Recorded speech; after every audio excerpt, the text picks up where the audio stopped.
요한일서 2장 20절에서 26절입니다. 우리가 거룩하신 자에게서 기름 부음을 받았다고 말씀해요. 하나님 아버지가 우리에게 기름 부으셨다는 겁니다. 성령의 기름 부음 우리에게 주셨다는 거예요.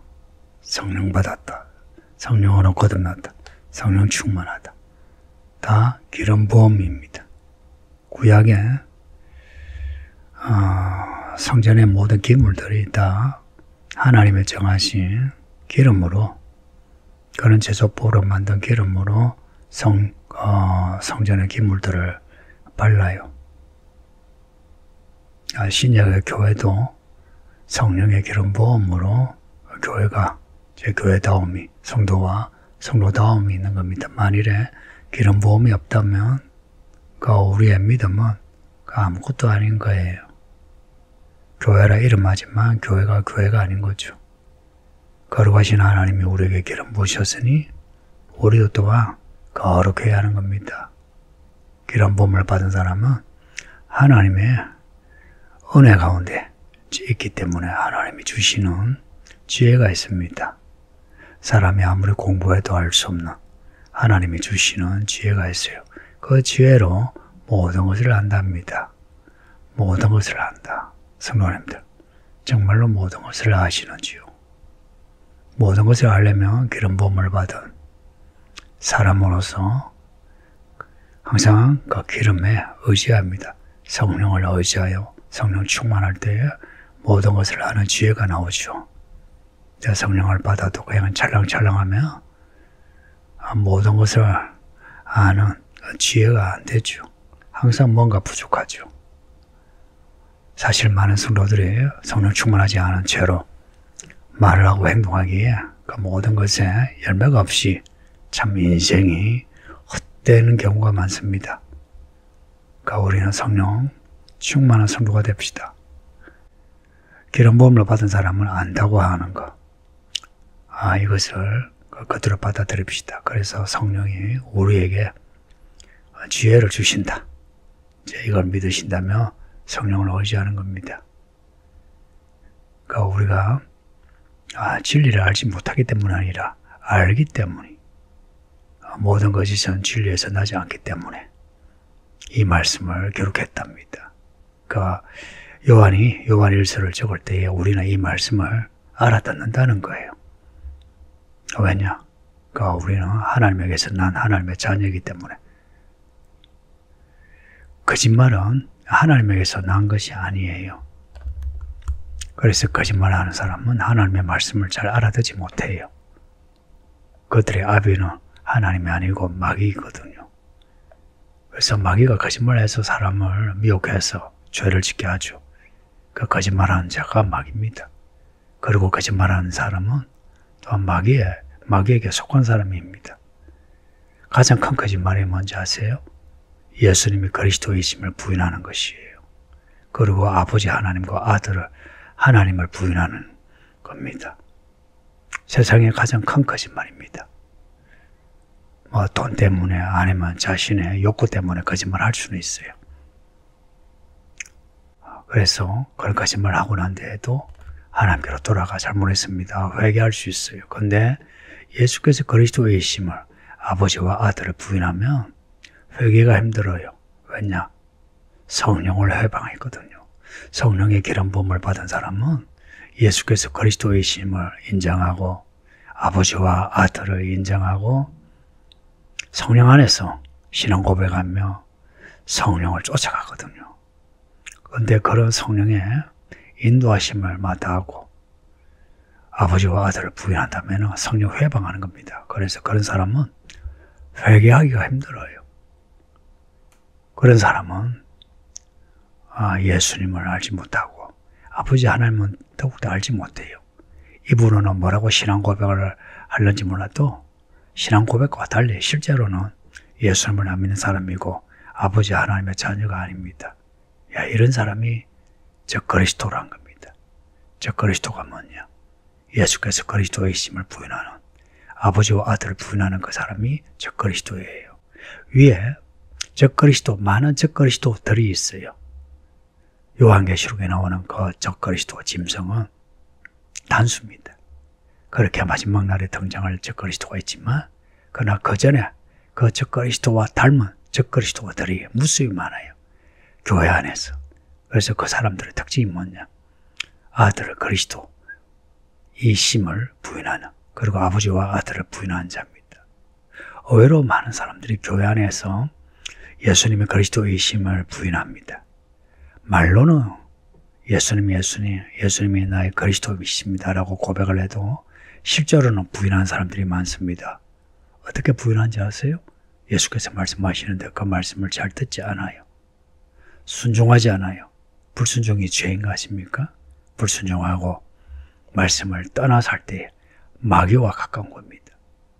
돌아와야 하는데 돌아오려면 예수님의 말씀을 내가 들어야 하고 그 말씀에 순종해야 해요.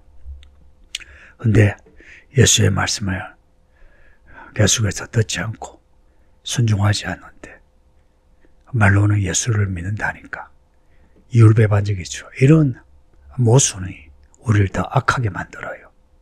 성도님들, 우리의 믿음이 말과 행동이 일치되도록 합시다. 물론 우리가 말한 것을 다 지킬 수 없는 그런 약한 믿음일지라도 그럴 때는 다시 엎드려서 회개하여 우리가 신앙 고백한 그 방향으로 가는 겁니다. 그러나 저 그리스도들은 그 말에서 그리스도를 반대하고 그 행동에서 그리스도를 대적합니다. 교회 안에 이런 사람들이 있다라고 말씀하는데 교회 안에 사람들을 조심해서 봅시다. 제가 자주 말씀드리지만 마지막 때 갈수록 알고가 가라지가 갈라져요. 성도들의 같은 믿음이 아니란 것을 알게 됩니다.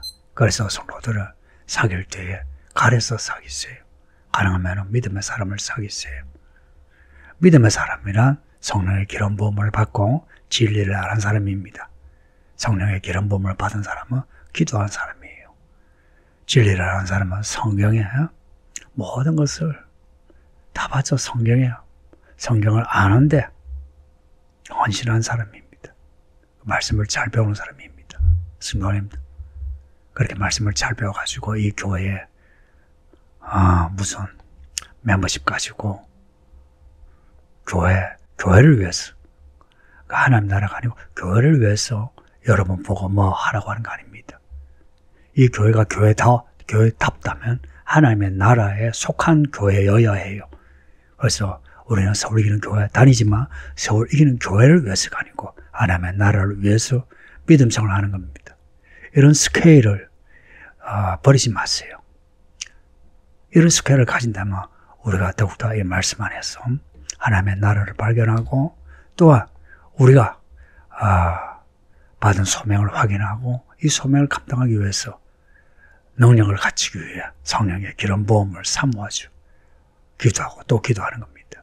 우리에게 약속하신 말씀을 갈망하고 기다리면서 성령의 기름 부음을 사모하는 겁니다.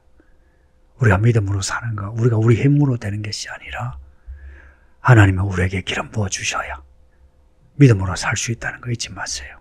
우리는 원래 약하고 악합니다. 우리가 아무리 애써도 믿음으로 살 수 없어요. 그러나 이런 빛 늦은 빛처럼 우리에게 필요한 은혜를 부어주실 때 우리는 믿음으로 살 수 있는 그런 사람이 되는 겁니다. 처음부터 끝까지 하나님은 은혜로 가능하지. 우리에게 애써서 되는 것이 아니다. 우리의 이 좋은 마음 혹은 가지고 있는 돈 그리고 좋은 재주 혹은 헌신하는 이 행위 이거 우리는 가능하면 크게 생각하죠. 자뻑이고 뻥튀김입니다. 사실은 하나님에게는 그렇게 필요 없어요.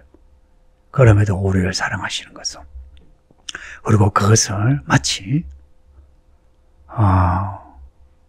큰 선물을 받는 것처럼 하나님 기뻐하시는 이유는 하나님은 우리를 자녀로 사랑하시기 때문입니다. 우리는 형편없지만 하나님이 우리를 보석같이 여기셔서 우리를 사랑하고 아끼시는 겁니다. 우리가 진짜 보석 같은 사람이 아니라 하나님이 우리를 보석같이 여기셔서 그래서 우리에게 기름 부음을 아끼지 아니하시고 우리에게 부어주시는 겁니다. 그 기름 부음이 그 열매가 뭐냐? 영원한 생명입니다. 몸이 살았을 때 영원한 생명을 한번 맛보세요. 돈이 있으나 없으나 기쁘고요. 병이 드나 안 드나 강건하고요. 앞날이 막막해도요, 소망이 있게 되고요. 그리고 어떤 미혹하는 말에도 흔들리지 않아요. 왜냐? 성령의 감동하에 진리의 말씀을 깨달아가기 때문에 그렇습니다. 서울교회는 교회 성도님들, 부디 이런 믿음의 사람 됐어요. 이 교회 다니는 이유가 뭐죠? 한번 생각해 보세요. 왜 다녀요? 나는 성도들이 교회 다니는 데서 그러니까 날라리로 있는 거 아니고 나름 진지한 척 하면서도 믿음이 자라지 않는 것을 참으로 안타깝게 여깁니다. 그렇게 진지하면서도 믿음이 자라지 않으면 고인물이 돼요. 들은 말씀이 나가진 않는데 그 속에서 썩어가요. 그래서 불평불만과 그리고 교회 안에서 저지를 하다가 결국은 불행한 결과를 가집니다. 성도님들, 부디 이 진리의 말씀을 인하여 우리 자신의 좌표를 깨닫고 가야 할 방향을 잘 잡아 걸음걸음마다 성령의 기름 부음을 받아서 믿음으로 사시기를 예수의 이름으로 축복합니다.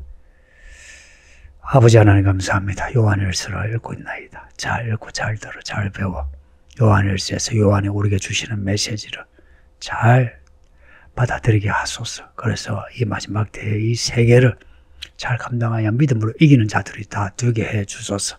예수님 이름으로 기도합니다. 아멘.